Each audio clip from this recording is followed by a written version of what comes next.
निर्माण कराज स्वप्नादेश दे देवी अंतर्धान है निद्राते जी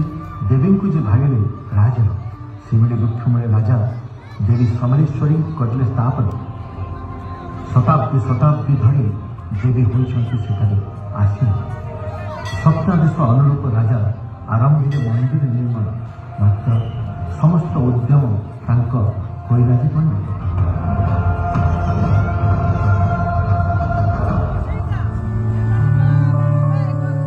देवी समलेश्वरी परम भक्त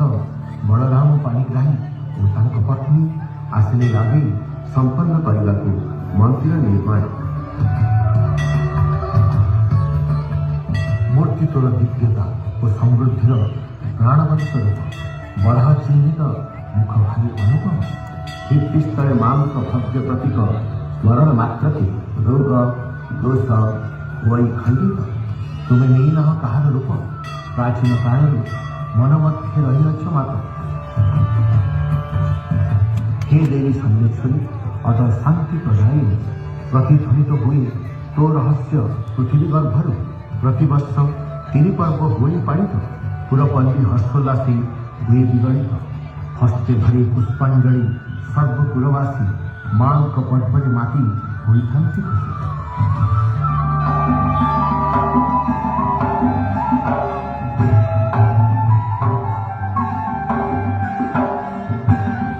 नुआखाई नामे अच्छी एक गणपर्व पाड़ा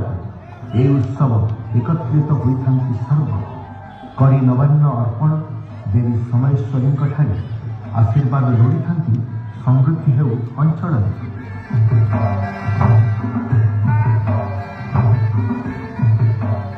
महाविश्व संक्रांति आसे मृत्यु उपरे प्रेमर कथा जे भाषे सती सावित्री कथा कराई स्मरण वैशाख चैत्र मासरे उत्सव हो पाए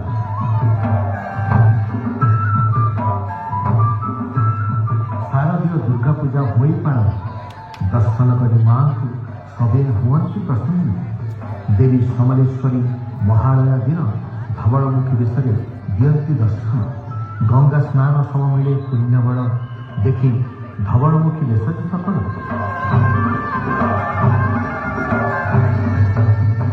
मां समलेश्वरी की स्मरण मात्र के दृष्टपटे उभा हुई